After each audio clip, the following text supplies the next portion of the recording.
What's my favorite memory of John? Well, two come to mind. One is the groundbreaking in the swamp in northern Clay County for the roadway. The other was an honor, and that was the invitation to his installation as Speaker of the House. But one thing I think that was particular about John and that made him so successful, he cared about the people back home. And he maintained friendships. And so when challenging legislation was coming up or being worked or he was trying to handle a difficult situation, he would reach out and touch base with his friends back home, Clay County, Northeast Florida, and take in their suggestions, comments, recommendations. Didn't have the opportunity to serve with John, but certainly knowing his history, he's the type of person throughout his life has been a servant. He approached me and introduced himself and told me, is there anything I can do to help you? Call on me if I can. He was the president of FSU at the time. And so that had a lasting impression. So his character, his dignity, his respect, his history for what he has done is impactful as a mentor to many, and it was to me. And so from there, I've always tried to mentor the underclassmen, and I learned that from his opportunity to say you can never give enough of yourself to underclassmen to make sure they're successful. John Thrasher had a role in my political career in that he showed me what was possible being from Clay County on a statewide platform. John Thrasher as a legislator is interesting. I didn't get a chance to serve with John. He's obviously been retired by the time I've been into the legislature. But as the second Republican speaker, he really charted a course for the legislature, specifically in the Florida House, that lives on to this day, both in terms of the culture of the institution and also just the physical space. When you walk into the House of Representatives, you see those beautiful murals. They're a part of John Thrasher's vision to have a House chamber that was truly representative of the great state that we are.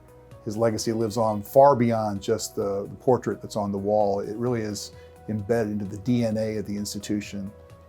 One of the favorite memories I have personally of John is actually goes way back to the time. Most people don't remember, but John did a stint on the county commission, and I was a young prosecutor, appeared in front of the county commission, 20-something years old, scared out of my mind.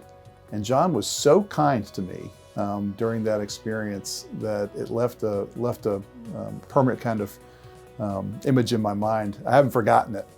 Yes, I'm at the United States Capitol, but I'm only here because of John Thrasher. It was in 1999 where John Thrasher said, "Bean, you got a shot at the Florida legislature." A Republican had never won the seat that I had been, but John Thrasher said, "Here's your pathway."